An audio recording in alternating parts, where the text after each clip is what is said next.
ज्ञान Sanjeevani first channel को subscribe करें, शेयर करें। Guided and teaching by professor Shiv Gupta बने रहे इस वीडियो के साथ। ज्ञान संजीवनी फर्स्ट में आप सभी का स्वागत है दोस्तों।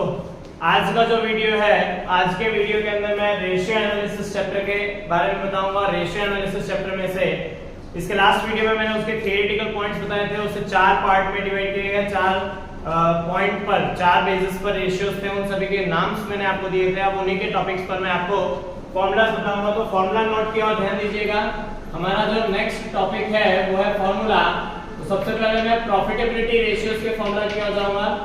प्रॉफिटेबिलिटी रेशियोज में मैंने आपको लास्ट वीडियो में बताया था 4 टॉपिक हैं, जिनमें से पहला टॉपिक है ग्रॉस प्रॉफिट रेशियो।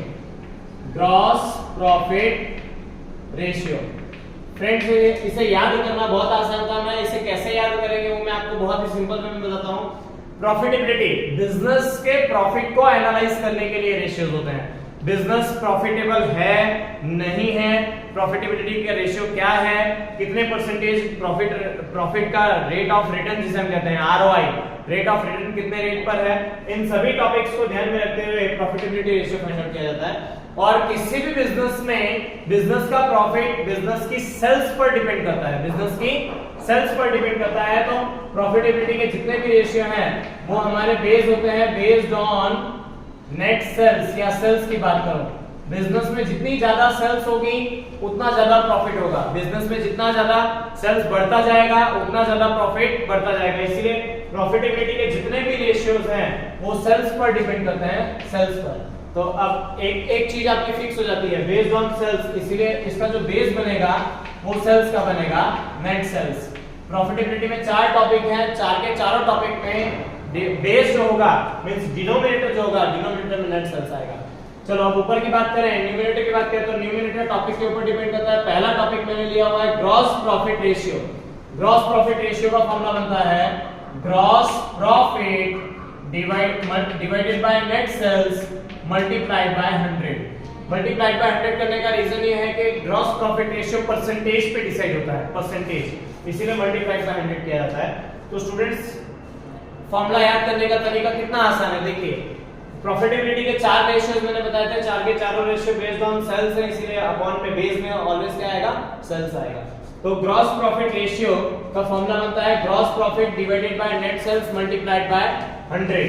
अब बाय चांस अब यहाँ पे ये फॉर्मूला तो आपके पास है, पर क्वेश्चन इतना इजी आ जाएगा कि कौन सी कितना बढ़िया हो जाएगा, मजा आ जाए। ग्रॉस प्रॉफिट दिया और नेट सेल्स दिया और सीधे से हमारे पास आंसर आ गया। और स्टूडेंट्स कई बार ऐसा होता है कि ट्विस्ट बनाया जाता है, क्वेश्चंस के अंदर ढेर सारे ट्विस्ट होते हैं, तो ट्विस्ट में शायद ग्रॉस प्रॉफिट मिसिंग हो, शायद नेट सेल्स मिसिंग हो, या कोई भी पॉइंट्स जो फॉर्मूला के अंदर है वो मिसिंग हो, तो उन मिसिंग को भी हमें फाइंड आउट करना होता है। तो बाय चांस के अगर क्वेश्चन के अंदर नेट सेल्स ना दिया हो तो नेट सेल्स कैसे फाइंड करेंगे? तो नेट सेल्स का फॉर्मूला होता है total sales minus sales return, total sales minus sales return. और कई सारी जगह पर नेट सेल्स को रेवेन्यू फ्रॉम ऑपरेशन वर्ड से भी जानते हैं। रेवेन्यू फ्रॉम ऑपरेशन, बिजनेस को ऑपरेट करने के बाद उसमें से जनरेट होने वाली इनकम, रेवेन्यू का मतलब होता है इनकम, तो उस इनकम को हम नेट सेल्स के तौर पर गिनते हैं। या नेट सेल्स का फॉर्मूला बनता है total sales minus sales return. Suppose अगर क्वेश्चन के अंदर आपको ग्रॉस प्रॉफिट ना दिया हो तो ग्रॉस प्रॉफिट रेशियो में ग्रॉस प्रॉफिट अगर ना दिया हो तो ग्रॉस प्रॉफिट फाइंड आउट करने का हमारे पास एक और फॉर्मूला है। आपके पास जो सेल्स होगी वो net sales minus COGS, cost of goods sold, जिसे आप शॉर्ट में लिख सकते हो COGS, cost of goods sold. Gross profit find out करने के लिए net sales minus COGS, net sales में से कॉस्ट ऑफ गुड्स सोल्ड अगर आप माइनस करोगे तो ग्रॉस प्रॉफिट मिल जाएगा। कई बार बिजनेस में या क्वेश्चन के अंदर कॉस्ट ऑफ गुड्स सोल्ड भी ना दिया हो, तब क्या करेंगे? कॉस्ट ऑफ गुड्स सोल्ड भी हमें फाइंड आउट करना पड़ेगा, उसका भी हमारे पास फॉर्मूला है।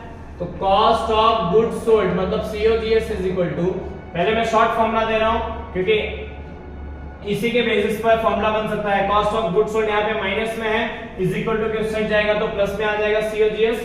नेट सेल्स अपनी जगह पर है, इसलिए नेट सेल्स और ग्रॉस प्रॉफिट यहाँ पे प्लस में, इस साइड जाएगा तो माइनस में ग्रॉस प्रॉफिट। इस तरह से भी आप COGS का फॉर्मूला क्रिएट कर सकते हो कि net sales minus gross profit करेंगे तो COGS आ जाएगा।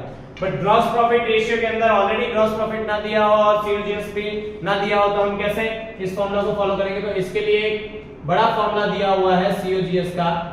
बड़ा फॉर्मूला COGS का मैं एक्चुअल में जो फाइनेंशियल स्टेटमेंट के एनालिसिस से जो फॉर्मूला बनता है वो फाइनेंशियल स्टेटमेंट के बेसिस पर इसका फॉर्मूला बनाया गया है। COGS is equal to opening stock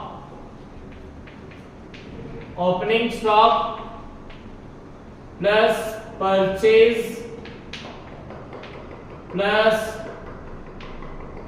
purchase expense plus direct expense. Purchase expense direct expense का एक हिस्सा है। डायरेक्ट एक्सपेंस के अंदर जो ट्रेडिंग अकाउंट के एक्सपेंस आते हैं, एडमिनिस्ट्रेटिव एक्सपेंसेस, ऑफिस एक्सपेंसेस और वेजेस वगैरह, रेलवे फ्रेट वगैरह, वो सब डायरेक्ट एक्सपेंस के अंदर आते हैं जो परचेज रिलेटेड एक्सपेंस होते हैं, माइनस क्लोजिंग स्टॉक। इस तरह से आप COGS का एक बड़ा फॉर्मूला भी देख सकते हैं। एक बार मैं रिपीट कर रहा हूं, once again I repeat it. COGS is equal to opening stock plus purchase expense plus direct expense minus closing stock। इससे आपको COGS का फॉर्मूला मिल जाएगा। तो COGS अगर ना दिया हो तो इन दोनों में से जो फॉर्मूला सुटेबल होता हो अकॉर्डिंग टू द इंफॉर्मेशन वो आप इजीली फॉलो कर सकते हो। तो इस तरह से हम gross profit ratio find out कर पाएंगे। अगर इंफॉर्मेशन मिसिंग हो तो मिसिंग इंफॉर्मेशन कैसे फाइंड आउट करते हैं उसके फॉर्मूलाज भी मैंने आपको यहाँ पे दे दिए हैं। स्टूडेंट्स, आगे प्रॉफिटेबिलिटी में और 3 टॉपिक हैं जो कि हमारी अगली वीडियो में आपको देखने के लिए मिलेगी। तो प्रॉफिटेबिलिटी के एक फॉर्मूला को याद करने का तरीका मैंने आपको यहाँ पे बता दिया है, तो इस वीडियो पे आप बने रहिए। ऐसे ढेर सारे वीडियो हैं हमारे, हर टॉपिक पे मैंने एक वीडियो बना रखा है और उस हर टॉपिक के वीडियोस को देख करके आप फॉर्मूला कैसे याद रखना चाहिए वो चीज आपको इस वीडियो में मिल जाएगी। जो कि 12th स्टैंडर्ड में, चाहे वो गुजरात बोर्ड का स्टूडेंट हो, महाराष्ट्र बोर्ड का स्टूडेंट हो या CBSE का स्टूडेंट हो, उसके लिए वीडियो बहुत ही बेनिफिशियल है। अगर आपने गेम्स इंजीनियरिंग फर्स्ट चैनल को अभी तक सब्सक्राइब नहीं किया तो सबसे पहले उसे सब्सक्राइब कीजिए। ऐसे ढेर सारे वीडियो देखिए, फॉर्मूला कैसे लर्न करते हैं, बिल्कुल शॉर्ट ट्रिक्स आपको यहाँ पे मिलेंगी और इस ट्रिक्स के साथ आप इजीली फॉर्मूला लर्न कर सकते हैं। रेशियो एनालिसिस बोर्ड एग्जाम के लिए बहुत इंपॉर्टेंट है। CBSE में भी रेशियो एनालिसिस से के रिलेटेड प्रोजेक्ट आते हैं और उस प्रोजेक्ट से रिलेटेड आप सारे के सारे पॉइंट्स इसमें से इजीली कवर कर सकते हो। तो इस वीडियो को आप देखिए, लाइक कीजिए, शेयर कीजिए और अगर अभी तक आपने सब्सक्राइब नहीं किया तो सब्सक्राइब कीजिए। धन्यवाद।